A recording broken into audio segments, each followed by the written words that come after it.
Have you heard the term sales funnel and been like, oh, please, I want nothing to do with sales funnels. It's way too complicated.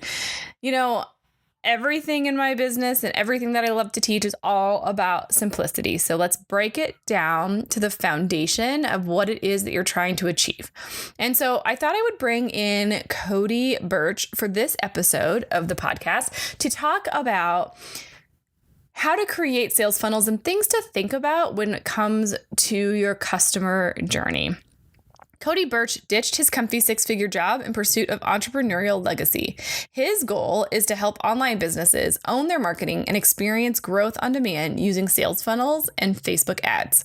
By day, he runs a boutique digital agency, Red Anchor Marketing, and by night, he documents the tumultuous journey on his podcast, Cody Builds a Business. He's most famous for helping driven entrepreneurs scale their businesses with online marketing campaigns, including one client who recently experienced nearly a 30-to-1 return on ad spend. I mean, who wouldn't love that? He left the red dirt hills of Oklahoma to the Rocky Mountains of Colorado Springs in 2004 with his wife, Christy, and their three sons, Jacob, Luke, and Ben, and his lazy retired racing greyhound, Zeke.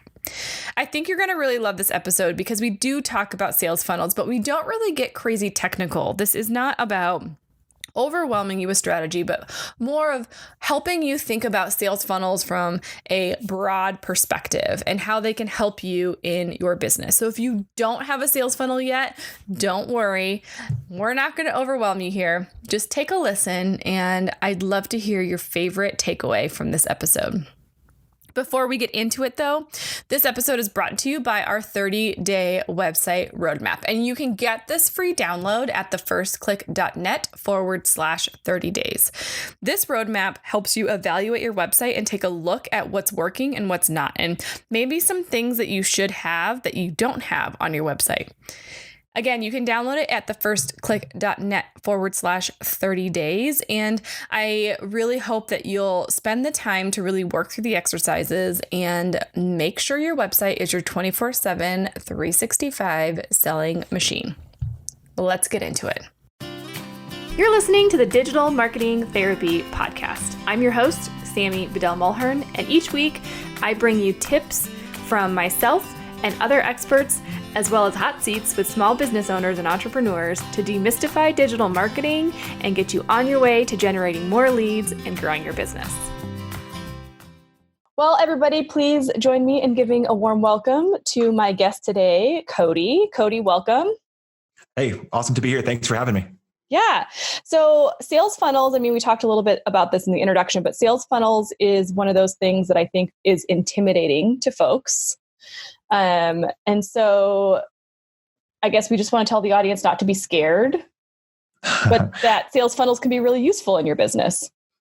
Yeah, for sure. I think I know why. I've spent a lot of time thinking about, I wonder why it gets a bad rap. I wonder why some people don't like the word funnel, or they don't want to think of that in their business. And, I came up with a reason why I think that people don't really like them. And one of the reasons is that people have become accustomed to this really aggressive approach to sell stuff with a mountain of upsells and downsells, and then never talk to their customers again. And if that's been your experience with somebody else's sales process that you went through, you might think, well, I don't want to show up like that online. I don't want to run that kind of business. I love my customers. I love people. I love serving them and getting them actual results. I don't want to make them 15 upsells after they opt in for my free thing. And so I'm here to dispel that myth, I guess, that they're scary and that they're worth avoiding. And the other thing I noticed when I did this research is everybody's got a funnel. You might say, no, I don't. I go to Chamber of Commerce meetings and I meet people and I sell them stuff. Like, well, great. That's also a funnel, because you probably met 100 people and got 20 business cards and set up 5 coffee appointments, and one didn't show, but the other 4 did, and one of the 4 bought your thing. If you drew that on a map, it sure would look like an upside down triangle or a funnel. So funnels are all around us, and it's how we all do business. From there's not any kind of business that doesn't use one or doesn't need one, and they're definitely not scary or not worth avoiding. They're worth understanding a bit more, and then how you can leverage them in your business. I love everything that you just said because it's so true. And a lot of what I teach my listeners is simplification. So, we talk a lot about websites and not overdoing it. Like, you don't have to have the most complicated website out there in order to have it be effective and sell for you. Yep. And I think that's the same of funnels, right? Start small, start with what you have, start with what you know, and then keep going from there. Yeah, 100%. The fancy, like how fancy it is, doesn't matter as long as it gets people that you seek to serve a great result. And so it's not about the design or the bells and whistles or the steps or the layout or the strategy. I've seen some really horrible looking funnels do great because the people care a ton and they get amazing results, and their targeting is on point, and how they speak to their target market is really dialed in. And then at that point, that's why I wrote a book called The 1 Hour Funnel, because if you nail the other stuff, if you really know your target market and their pain points and what keeps them up at night and how you can help them, the funnel part is, in my head, it's kind of like when your kids go to a birthday party and they're leaving, and the mom or dad's like, oh, by the way, grab the little bag on the way out with the little, sticky hand in it and some Smarties. In my head, that's what funnels are. There's just templates. So, oh, by the way, once you nail the other stuff, when you're walking out, grab a template, swap out the headline, add your photo, and you're good to go. Don't overthink that. Work really, really hard on the marketing part and the offer part, and the funnel stuff takes care of itself. So, no, I love that. That's so true. So let's back up just a step, just in case somebody's listening to this podcast and they're like, I don't even know the term sales funnel. What the heck is a sales funnel? Yeah. Can you kind of give us the 101 down and dirty on that?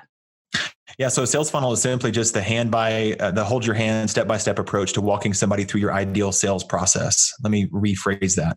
It's taking somebody from a stranger to a repeat customer that are referring you their friends.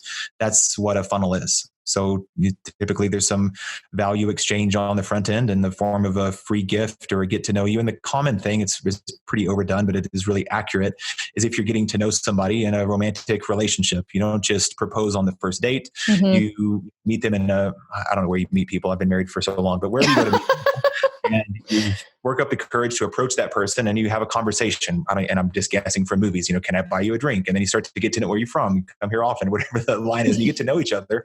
And at some point you're like, this is going nice. I'd like to grab a coffee later and, in a week. And so you exchange phone numbers and you grab a coffee and see how that goes. And then the relationship carries on from there. That's what we're doing with our sales process anyways. And that's what a funnel is. It's the step-by-step approach you take to turning somebody from a complete stranger to your business. They're unaware of who you are and how you help them, to, oh my gosh, this is the perfect person for me. And I'm going to buy all their stuff and I'm going to bring all my friends with me along the way. That's what a funnel is. We mimic that process on the internet, with funnel pages and things like that. Does that make sense? Totally. And do you think that now that we're in this kind of world of people want to do business with people that they trust, that they feel a personal connection to, not even people want to do business with companies where they have a personal connection. Has that changed kind of the strategy behind the sales funnel over the last 5-10 years or so? Because now it feels less systematic and more relationship building, still with a system in place, if that makes sense. Yeah. And so to the point of where we started this conversation of people being afraid, and I don't know what comes to your mind, Sammy, or what comes to your listeners' mind when they're thinking of a horrible funnel experience. One common one, and I don't hate this as much, but have you ever ordered business cards on Vistaprint? Have you ever done that before? Yes. So you check out and then you think you're done, and it's a great deal in the business cards. They say, do you want the mouse pad? No, I don't want a mouse pad. I don't even have a mouse. Cool. Do you want a mug? No, I don't want a mug. I don't drink coffee. Great. Do you want the t-shirt? I don't want the t-shirt. Do you want the note cards? And you're like, yeah, I'll take the note cards. And you add that to your cart. Do you want the post-it notes? Like, no, when are we about to be done with? It's just so many upsells and cross sells. And while I've got your attention and your money, do you want to add these other things to your cart? Mm-hmm. And I don't mind that, honestly. Vistaprint's fine and they offer a good service, so I don't mind going through that. But we've all maybe been through a sales process like that, where you opt in for something you thought was free, and then you have to click a bunch of buttons and watch a bunch of trainings, and there's a bunch of countdown timers and pop-up windows, and it's about to expire and offers going away, and you're like, gross, I don't like this. This isn't fun for me. That's maybe what people think when they think funnel. So to answer your question there, I use funnels in my business. There's not a lot of chances for people to give me money quickly. Let me explain. I've got the podcast and I host live events and workshops and I've written a book. I would much rather you download my book and check it out and listen to some of my, once you download my book, I'd invite you to subscribe to my podcast. And then once you do that for a while, I'll do a challenge or a promotion or, you know, 5-day challenge or something like that, and come to that. That's also free. And sometimes in there, I'm like, hey, we've been hanging out for a while. Do you want to give me money now? Like, are you ready to go even faster and get a result? I have these products and services you can engage with. It'll get you a result that you said mattered to you. That'll help you with your marketing and your advertising in my case. So hopefully as people are listening, they're like, yeah, that is how I do my business. I need them to like me and connect with me personally and like my videos or like the way I show up on the internet. And then eventually I'd love, if they like that, then there's a resonance there, then let's do business together. But I don't need to grab a stranger off the street and shake them and say like, hey, you know, buy my thing. I've got a Stripe reader on my phone. Give me money. Nobody wants to do that. And so that's how I've seen funnels change over the last few years in this era of, you know, personal brands and personal connection that way. Well, and there's a couple things about that I want to highlight. One is, and I teach this a lot, especially when we're talking about search engines and things like that, be in it for the long game. So by really nurturing your audience and bringing them along, providing them a ton of value, you're more likely to get people that really like how you teach, what you do, what you sell, whatever. And so they're going to be more likely to be clients that you are the right fit for you and your business. But then on the flip side, then your retention is probably much higher because they're intimately involved in what you do. They're raving fans. And so anything else that you put out there, they're going to want to buy. Yep. 100%. So that's great. Okay. So let's get down to some nitty gritty. If I'm a new business owner, I've never set up a funnel that I know of. You know, you mentioned that a lot of times businesses already have a funnel. They just don't realize it. Where is the best first place to start? I recommend everybody start with really understanding their market. And in the book that I've written, it's called The 1 Hour Funnel. That's chapter 1. We've got to understand this. And my live event, that was day 1. We got to understand this. At the 2-day workshop, I did a coaching yesterday. The guy said, help me map out my funnel. It's like, we can, but first, super curious, you know, what you sell, who you sell it to, why you sell it to them, how they'll benefit from it, those types of things. And so we had a 2-hour kind of funnel build consultation in person, which was fun. And we spent the first, hour and 50 minutes figuring that part out. At the end, I was like, okay, great. This is crystal clear now. Do this and then this and then this. And, he's like, whoa, and took a picture and, of the chalkboard, funnel map or whatever. So if you want to start to leverage the power of online marketing and funnels and lead generation, you got to start with the target market, really understanding your market better than they understand themselves, where you can explain in vivid detail what their average day is like, how they might feel, what keeps them up at night. And sometimes people will tell me their solution. Like I help, I help guys lose weight. And like, well, has your target market ever leapt out of bed exclaiming what you just said? I'm a guy and I have to lose weight. Usually that's not the case, but that's where we start with our marketing. And it's much more fun to talk about, in the weight loss niche, which I don't do a ton of work in. Some of my clients do. Why do they want to lose weight? Do they just get divorced and they want to make their ex look bad? It might sound funny, but I'm being serious. No, for sure. Do they have a high school reunion coming up and they want to fit in their jeans? Are they going to be a bridesmaid in a wedding? And these are all in the female niche, obviously. Did they just get engaged and they want to look great on their wedding day?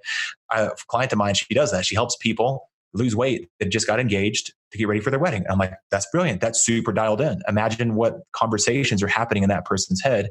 And now let's put together resources and gifts and giveaways and plans and programs and trainings and be radically generous with our stuff that speak exactly to that person, where when they engage with the marketing, they say, this is exactly for me.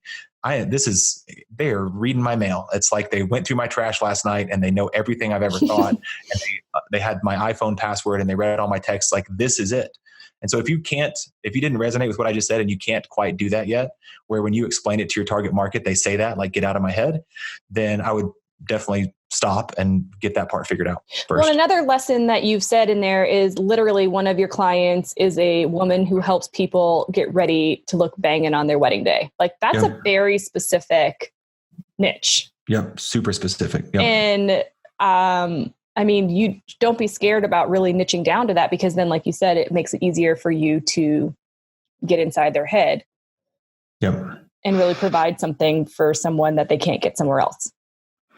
Yep, 100%. And you just want them to. I remember the story I tell in my book. I'll watch golf I love sports, but I don't really love golf. But so when there's not football on, which is 4 months out of the year, there's not football on, I'll find myself falling asleep on the couch watching golf.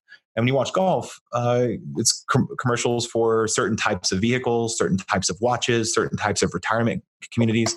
And I sit there and go, I'm not the target market. Like clearly they didn't, or maybe if you watch daytime TV, if you're homesick from work or something and you're like, gosh, these are all injury attorneys. And, like, I'm not the market for this. I'm just homesick for a day. I didn't get injured in a car wreck. It's that your market might be feeling the same way when you start to put stuff out in the world going, I don't think that they're even talking about me. That's too vague or too unclear. That's actually not my pain point. I've never said that to myself. And next, and they just shut down. They skip to the next video, or they skip to the next blog post, or they shut down that window, or they stop engaging with your stuff that you put out. But the opposite is true when you just nail your market. It's super satisfying for them to say, I just told my husband what you just said last night in tears. And you just go, oh, cool. Yeah. Because I've done a ton of research on my market and how I can get them a result. Well, and it's a win-win, right? It's a win for your customers because they're getting a product that solves their problem. And it's a win for you because you're continuing to work with or have clients and customers that kind of fuel your passion and your fire as well. Yep. 100%. Okay. So if I know who my audience is, and I feel really good about my language, then what's next? Might sound too simple, but what's next is then you make them great offers. So once you have your market dialed in, then you need to decide what you're going to give your market that they might have a pain point about. So let me just make up an example. With my friend who does the bridal weight loss program, she might, her free thing is a training, but she might put together a free resource of, I don't know, comparing different diets of different ways you could lose weight. Should you do Atkins or paleo or keto or whatever, right? That might be a valuable thing. So when she's dialed in that, yes, people that just got engaged might want to look better on their wedding day. They might be thinking, but what do I do next? Do I do CrossFit? Do I do yoga? Do I go swimming? There's all these questions. So you can say, hey, I know what you might be thinking. You just got engaged and you're excited. And then the reality hit in, you went to go try on dresses and I'm making all this up, but you don't fit into it like you did when you were in your prom dress. Well, and you might be thinking, what do I do? Of all the things I could do, what do I do? And that's why I put together this free resource that maps the top 12 workout programs and the pros and cons of each to help you find the one that works best for you and your body type or your goals or whatever, right? So I think to that target market, in that example I just totally made up, they would say, awesome, thank you for doing all the hard work for me. This is exactly what I needed. And I want this cheat sheet in a way to see what this expert says is going to help me. And then they would need, a funnel, like a landing page to take their email address and a thank you page to give them the thing and show them what to do next. And that's how that starts. So yeah, but once we know their pain, we make them offers. We make them things that they said that they wanted. Yeah. And so I think this is where a lot of you get stopped, right? I don't know the technology. I don't know how to create a landing page. I don't know how to, I can make a PDF that has the opt-in, but I don't know how to integrate that with my email. And it's much easier than people think, especially with all of the email service providers now giving you landing pages and things of that nature. But do you have any favorite tools that you like to use? So I do. And I use ClickFunnels for all of my funnel builds. I use Infusionsoft personally, but that's a hard sell. It's been around for a while. It's not seen as this, cutting edge thing anymore as much as it used to be. It's not as user friendly. It's kind of expensive. I've just been around on it for so long. There's things like ActiveCampaign and Drip and these different platforms. When it comes to software and technology, my advice is to pick the one that you're going to get comfortable with and then don't switch. Like if you decide to sign up for ClickFunnels, don't be making eyes with Kajabi 2 months later saying, maybe that's the one for me. Just pick one and stick with it. It is easier than it's ever been. My first funnel I built was in the fitness niche. It took me, weeks. And now I routinely build funnels, quickly in dozens of minutes because I use ClickFunnels and I've gotten really, really good at that. But before you get to the actual funnel building part, I'm a huge fan of checklists, cheat sheets, downloads, recipes, quick start guides as a piece of free content. Compared to the other end of that spectrum could be something like a 10-part video series that are an hour long each. Well, that's hard to consume. People don't really want that, but they would love a checklist or a cheat sheet or a recipe or a download or a playlist or a, whatever your niche is. People love that. They get a quick win. They start to believe in themselves. They feel great. They start to attribute that success back to you. Well, if Cody helped me get that results that fast, that took 5 minutes. I wonder what else he's got. If Jen can help me understand the top 10 diets on the world right now and which one's best for me in 5 minutes, I wonder what else she's ever said about this. Oh, cool. She has the training I can watch, and she's even got a coaching program. Perfect. So I would definitely not overthink. A lot of my lead magnets start and sometimes stop as the Google document. Sometimes I'm too lazy to put them into like hire a designer on Fiverr or Upwork or something like that. And I just like, this is good enough. I'll put my logo at the top, my footer at the bottom. This Google Doc, I'll download it as a PDF and it looks good enough, because again, the content can be so good. It's not about the design. Like, well, the content's horrible, but the design's really good. Like, no, that never works. The design can be bad if or simple, a Word document, a Google document as your free thing. And then yeah, it's a PDF. So I hope I made sense with that. Oh my gosh, no, so many good things that you just said. And I really hope everybody's listening to this. It's not about perfection. I mean, I say this all the time. Get something out there. It's about the value you provide, not necessarily how it looks. So don't worry about having everything be polished. You know what you do. You know how you serve your people. Get something out there that's high quality. I think that's gold right there. Yeah. Awesome. Yeah. Okay. So get your lead magnet or opt-in or what have you to get people on your email list is the goal there, right? Yep. And then do you believe in nurturing people through email, or, kind of what's your best strategy for taking people from opting in to purchasing? So the reality is there's a percent of people that download your free thing, your checklist, cheat sheet, et cetera, that want to give you money right away. Their pain is so intense that they can't wait any longer. We have 3 sons. They're ages 12, 10, and 8 now. But when the 12-year-old was like 12 months old, he got a really bad case of croup, which is this barky seal, sounds like a seal, this horrible cough. And we're new parents. We don't know what's going on. And so we rush him to the hospital. And it turns out he was fine, obviously. And it was just croup, and we got him some cold air and he was all good.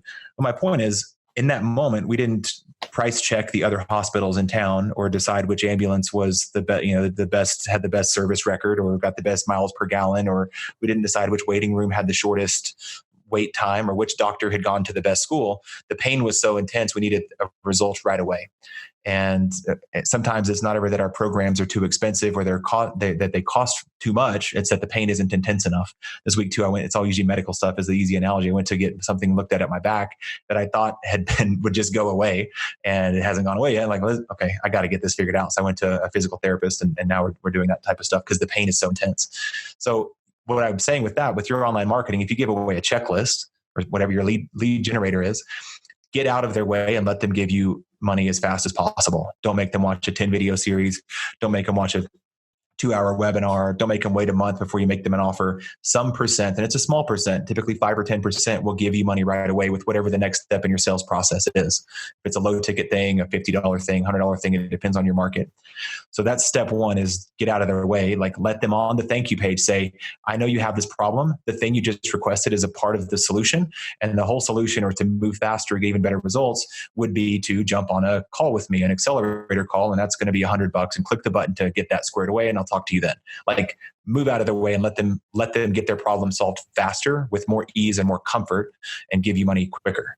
I'll stop there before the other 2. Does that make sense? No, it makes total sense. And I think this might be overcomplicating things, but what I love about that is tracking your conversions with how many people purchase versus those that just you nurture more on an ongoing basis can be a really great place to structure your ROI if you're running Facebook ads, for example. So if you know it costs you $5 per person who signs up for your email opt-in, and then a certain percentage of those then buy your quick sale, it can kind of help you gauge what you're doing and all of that as far as conversions go. That wasn't a very eloquent way to say it, but I think you get what I'm saying. Yeah, no, totally. And you also make money if you're driving paid traffic, which a lot of it's what I do and a lot of my clients do. Then you can make your money back. You spend a certain amount of ads. It gives you a chance to recoup some of that cost. Okay. So now, the people that they got the quick win, but they didn't buy your initial offer. Right. So that's the next step. Next step, just stay in touch with them. And so I do think it's important, number 1, to give some people that want to go as fast as they can, get out of the way and let them buy all your stuff. But that's not the bulk of people. So the bulk of people, I typically do I don't want to get super tactical and out in the weeds too much, but I have a short-term strategy. The immediate strategy is give me money if you're ready. The short-term strategy is give them some kind of offer for a few days, just kind of a, we're getting to know you offer. I've got this additional training, this additional resource, this additional way to get you an even better result. And I wanted to give you a couple of days to think about it. And that could be a masterclass, a training, a video, a podcast download, an audio download they can listen to, something like that that's of value to them, that invites them to take some other step in their transformation with you. It could be the same offer you made on the thank you page earlier. You know what I mean? If it's for me, that might be I used to charge, for an example, I used to charge, I think $47 for a funnel accelerator call. So you would download the book. The thank you page said, hey, I think you're interested in funnels and ads because you just got a book about funnels and ads. You want to chat with me? I've opened up some time on my calendar. And when you chat with me, what we're going to do is map out the best funnel for your business. So you'll get this takeaway, this takeaway, this takeaway. It's just $47, limited spots because I don't run a call center and it's with me, not with my team. Click below to get that, to check out and let's get going. So some people would do that. Some people wouldn't do that yet, but I'd give them a few days to think about that and they can, interact with me in that way, just as an example for your imagination. Well, there's something. Well, hold on. I want to point out something really important that you said is that it's not just about saying like, hey, you like ads and funnels. So like call me and we'll set up a call and we'll chat and it's $47. Right. You clearly define what they can expect from the call, how you're going to solve their problem, what they're going to learn. So you're giving them more reason to book that call versus just like, okay, we'll book a call. I think that's a very clear thing. We need to explain to people how you're going to solve their problem. Yeah, 100%. I love thinking of names for frameworks, or like a funnel accelerator call is better than a sales call or a kickstart call or whatever. Like a lot of us just, quite frankly, I will give them what I said I would give them, which is a map of the best funnel for their business. And then I would ask them if they would like any help with that. So to be clear, it is in a way, it's a sales call, but they will walk away with a ton of value, whether they gave me any money or not, to implement that strategy for them. Yeah. Like we have digital marketing therapy sessions is what we call ours. Yeah. Exactly. So, okay. So then after that, long-term nurturing looks like what? For me, it looks like I have a podcast and events and things like that. I have a lot of irons in the fire, as it were, but that's, what I just taught a training on this week. So it's top of mind for my membership program about how to do email marketing. It's this thing, it's this instant thing and this, 3-day sequence. And then it's this, 90-day sequence because there's so many people will opt in and not buy, but that's okay. You continue to have to show up. So for me, I send a weekly email. I call it the Friday 5. It was heavily influenced by Tim Ferriss's 5 Bullet Friday. So I just send every Friday. And here's the strategy for us and your listeners, like behind the scenes. It's something I almost always make a new funnel or new promotion that's typically free, a new resource, so they can have that. So I'll say, here's something I listened to this week. It might be a song or a playlist I really like, nothing to do with business really, but I mean, people that follow me are entrepreneurs and like, well, here's what I'm listening to. Here's a cool podcast I heard. Here's something I saw on Netflix. Here's something I made, which is, one of my funnels or one of my opt-ins. And here's something I said, which is a summary of my podcast, because I want them to listen to the podcast ongoing. So you got to figure out your cadence on how to stay in touch with your group. But yeah, via email, I would say at a minimum twice a month, and send them relevant content. Tell great stories, open loops and close loops, create additional resources, checklists, cheat sheets, downloads, 5-day challenges, create things of value for them around your expertise and around the pain point they said that they had. At some point they raised their hand and said, I'm not good at this. I'm bad at SEO or losing weight or running events or doing ads or paid media. I still have that problem. And then here's the key. I love this. I love this strategy. I do this. This works shockingly well. Sammy, have you ever sent a 9-word email to your list? I know about it. I have not done it yet. It's so bananas that it works at all. But here's how a 9-word email goes. The subject is their name. And then you say, it's kind of, are you still or have you yet? Mm-hmm. So let's say I'm the bridal weight loss expert. It would say Sammy in the subject line. And then the email says, are you still interested in getting in shape before your wedding? Let me know, Cody. Like that's it. So that's more than 9 words. I think don't count me on the 9 words, but the point is it's a very casual, colloquial, almost like I bumped into you at a Starbucks and I was like, oh yeah. Hey, like, are you still trying to get this result? Like, cause I can still help you with that. I still have the resources and the time and the expertise to get you that result that you said that you wanted 90 days ago. I can still do that. And so every 90 days I do send a 9-word email. My top performing one, which is just silly, is I put their name in the subject line. Actually, I think I might have put June because my event was in June, all lowercase. You think about it, when we email each other, it's not like, ending tonight, flash sale, $5.99, mix and match combo, right. Happy Labor Day. That's not how we talk. That's how Domino's Pizza talks, but not me. So I would put June in the subject line and then say, hey, I'm hosting a get together for entrepreneurs in June. Would you like to join us, Cody? And then that had something like a 60% open rate, which my emails are, I think, typical 18 to 20% open rate. Which is good.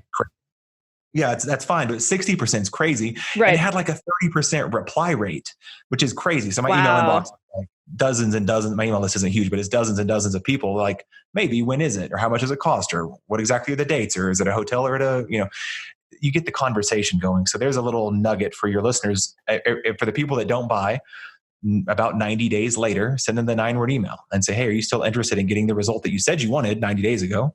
Let me know. Okay, Cody. so there's so many things that you just dropped that I don't even know if everybody picked up. One is really the 9-word email helps in kind of cleaning your list and making sure you still have people that are interested in what you're doing, right? Yep. And making sure that you then at some point get rid of those people that don't respond because they aren't going to buy from you and they're just taking up space and you're paying for them. Right. And they're not actually going to buy from you. But also kind of an easy way of reapproaching your list to generate sales in a way that's not salesy, which I think a lot of people feel scared about. Like we feel scared to sell to our email list, which is crazy because it's warm leads. So go for it, like sell to them. And then also just that you threw out that you have an 18 to 20% open rate, it seems low, but in logical sense, but that's such a good, that's a good, healthy open rate. So don't get discouraged by kind of that lower number, like a 2% click-through rate would be insane. A 30% response rate is amazing. And the last thing that you said that I love is I don't have a huge list because again, I don't know how many people are on your list. I don't have a huge list, but it's not about how big your list is. It's about how well you take care of your list and how they engage with you. Yep. And I think that's just true for your funnel in general. You don't have to have thousands of people coming through your sales funnel. Yeah. It's more about having the right people that you can convert into customers as opposed to thousands of people. Yeah, 100%. I now I've been doing this for years with another company, but I've been on my own for 2.5 years. And so now I have people that come into my programs. I just opened up a membership site, which is the context of how you and I know each other through a membership community online. And it went fine. I was like my beta launch, founders launch. I got 40 people to sign up. And I would go through and say, who are these people? And I'd look and you'd say, oh, they opted in for my book, 2 years ago. Or I know that guy from high school. Like he's been on my list. Like, he's been paying attention and been inspired by what I've been doing. And so sending those types of emails, that type of communication, the lack of engagement doesn't mean a lack of interest.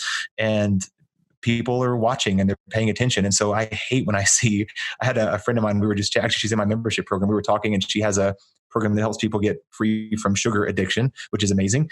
And I was like, how's that going? She's like, it's going great. I'm making this kind of money. People are opting in. It's going great. It's like, cool. You have a lot of customers. I'm assuming that not a lot of people bought. How many people are on your list? She said 9,500.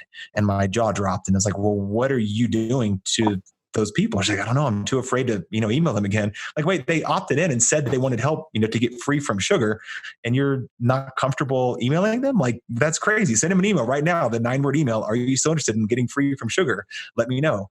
And I need to follow up. That was like 2 days ago, but please don't ignore your people that said they needed help with the thing you help them with, and feel free to reach out to them with some frequency. Well, and don't you think people are scared because of they don't want the unsubscribe? I guess, but unsubscribes are amazing. And I was the same too, to be clear. I was the same. I had my email list is like 1,500 people. That's what I mean by not large. But a year ago it was nothing. Then I wrote the book and then a lot of people download the book. So I was so afraid to send that first email, like about a year ago, probably. I, had 80 people on my list. Like, what if I lose some? I don't want to lose any. These are my beautiful babies. And it's like, no, they're going to unsubscribe if they want. And that's fine. They're not ready. And that's okay. It's not a no, and don't take it personal. There's lots of people in the world. And that's something I've learned too. The big takeaway so far that in my 2.5 years of entrepreneurship is there's not really a way to go fast. There is no hack or shortcut or speedy thing. You just got to keep showing up over and over and over again and being extremely generous with people and providing amazing content like you're doing with this podcast and serving your tribe for kind of a long time and then building that goodwill and generosity. And over time, that tends to come back. And then also knowing that it's such a big world. One of my first thoughts when I started to talk more about funnels and ads and get louder online is, well, so does Guru A and Guru B and Guru C. Why would I say anything? Who am I? And I don't know if you've ever felt that way, but it's a silly thought. It's a thought worth getting over and saying, nope, I'm me, and I'm the only one with my life experiences and the way I see the world and my ups and my downs and my challenges and my victories. And I'm going to start showing up and serving the people that I feel like I was put on earth to serve. Like, I don't know about you, but I just feel this calling, this compulsion almost to keep showing up and keep making stuff and keep doing hard stuff. And it's extremely fulfilling, and not always necessarily financially, but to say, hey, my life was changed because of the thing you put out, or I've got this cool result because of this, or my husband quit his job, or my wife quit her job, or we got to take that vacation, or whatever. Like, that's so fulfilling. And so I can't stop. I keep making stuff and keep showing up and keep being generous. And that's my advice to anybody who's like, I don't know about the email. I don't know about getting on a podcast or starting a show, or I don't know about that. I would say do the opposite of that. Like, go for it. Go for it. And help people. So I don't know if that's helpful or not, but that's my perspective on business and showing up online. I could not agree with you more. I mean, we're both in a space where there's hundreds of thousands of people that are teaching what we teach. I mean, I have an online course that teaches you how to build your own website, and I have a membership that teaches you how to, build relationships and get more traffic and market your website. Like, are you kidding me? I can find all that information for free on YouTube. Right. Yep. But I still show up and I still do it because I feel super passionate in what I do and how I do it and how I support my business owners. And that is not just about the knowledge, it's about the community you build around what you're doing and the support that you can give to those business owners and that the business owners can give to each other. So I love everything you're saying, and just the fact that like a sales funnel is a tool to attract those people to you so that you can support them and help them be better versions of themselves, sell more of their product, whatever it might be. And if you think about it from that standpoint and you put your passion into it, then it's not this crazy, creepy, formula-driven, unemotional process. Yep. Yeah, I just hit me. We're not talking a whole lot about funnels, which is what I tend to do. Because it's just this thing, grab a template. I mean, love your people, make them an offer that they would really benefit from, and then grab a template from Lead Pages or ClickFunnels or Kartra or whatever software you think is going to serve you best, or Optimize Press or WordPress or Elementor or Divi, or whatever. Yeah. Just put it up and let them interact with it. And then keep doing that. And that's a funnel. And it's not hard or scary. It's really about helping people, introducing them to your world and your expertise, serving them, getting them a great result. And they say that free thing that, let me give you another example. I had a friend of mine, she teaches people how to have careers as makeup artists. And she filmed this beautiful course. And she was like, well, how do I get people to buy the course? And I don't like sending cold traffic directly to a sales page. So I said, well, what if we could show them how they could get their first customer for free? Like, is there a script that you use? Is there a social media post you could give them? Is there a type of picture or image? And then what if we could help them get like a PayPal.me link set up to take their money, and they can use this script and then they can download your free thing. And before you'd ever ask them for a dime, they've gotten a client. And I don't know if that landed with her, but if you get marketing, you're like, that would be very valuable. Right. Before I would ever ask them to pay me, I'll get you a client. That's called results in advance. Like, forget value in advance, which is also amazing. I got them results in advance. Like, they lost 5 pounds for free before they paid for the weight loss program. They, got down, got their landing page built for free before they even bought my funnel, course or whatever. Like, that's amazing. And so keep that in mind. Keep saying radical generosity. Like, that's what I mean. Very generous. Like, give away really super valuable stuff. And another thing on that is not just what you're lying around. I hear that a lot. Well, I say, what do they really need? Well, what I have is a 400-page book. Okay. I didn't ask you what you had. I asked you what they wanted. Like, what do they need and how do we get them a great result? Not what would be convenient for you as the marketer. And so lots of takeaways on that, but just making stuff that they want, that they're asking for in a way that they want it, that provides value and results in advance. And that's the secret punchline to what funnels are and online marketing, debunked right there in one sentence. So what do you say then to folks that say, if I give them free stuff, then they're going to have everything they need and they're not going to hire me or buy my product or service or go whatever? A friend of mine, Chandler Bolt, was speaking at an event that I was at, and he said something like, give away your best stuff for free, and then they will pay you to teach it to them again, or something like that. And his point was like, you can give away everything. I mean, how many ebooks have you downloaded in the last, 5 years? Well, for me, it's not hundreds, but it's dozens. How many ebooks have I read in the last 5 years? None. Those ebooks might contain the secrets to all of my hopes and dreams coming true. And I've never even cracked the cover. Like, I just don't. So I definitely wouldn't worry about that. You put out a lot of free content on this podcast and other mediums. I do the same. And nobody's like, I don't want to join your coaching program because I could learn it all from your podcast. It's like, no, that's not true. There's some really good stuff. And Stu McLaren, is talking about sequencing and ordering things in a way. I know Pat Flynn did this too. He had an online course. I think I might be getting the story wrong, but he thought like, well, all these videos that are in the course are on my free YouTube channel. But what's valuable is he put them in order, and he put them in groups, and watch this one first and then do this one. When you finish that, come back and I'll tell you what to do next. And there's just a lot of certainty and value in the curation of that and the putting it in the right order. Yeah, Amy Porterfield just recently said the same thing too. Like, everything she puts out on her podcast and everything that she puts out on her free lives are all stuff that's in her course. It's again back to the sequencing and the order and some of the additional resources. But yeah, that there's never been a complaint from the paid student side that she's giving stuff away for free. And that just helps her build her audience and generate loyal fans because they get value from her and everything she does. Yeah. That's awesome. Well, Cody, I really appreciate you taking the time to chat with everybody and kind of break down funnels. I think even though we didn't talk specifically about funnels the whole time, it's all still part of the conversation in just how you nurture your audience and keep them coming back for more. So speaking of coming back for more, if my listeners want to find out more about you and download your book, how do they do that? Yeah, my main website is codyburch.com. My last name is spelled Burch. And then my free book is available there. You can go to onehourfunnel.com/book. And I know that'll be linked up in the show notes as well. But I've written a very short book about a lot of what we're talking about today. There's also funnel templates and diagrams and things like that. I know we didn't get too much into the tactics of funnels because it's, like I said, it's at the very end of my book and the very end of any kind of great conversation. After you nail your market and how you're going to structure everything, the funnel part's very, very simple, but lots of ideas and templates and stuff in that book, all for free and a quick read that'll get you a quick result too. Awesome. Well, yeah, like Cody said, we'll link everything up in the resource section of the show notes. So thank you so much for joining us, Cody. And I hope to our listeners, you guys got a couple tips and you're going to develop your funnels today. All right. Awesome. Thank you.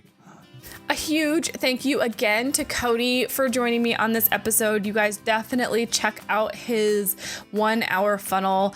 We will have that linked up in the show notes, but I'm just very thankful for him and coming and talking to us so openly about what he sees funnels doing and how they can provide an impact in your business. Please make sure you subscribe to this podcast wherever you listen. I would love to make sure you get our newest updates every week and share it with a friend. If you have a friend that you know could utilize some of these strategies, I would love it if you would share it with them.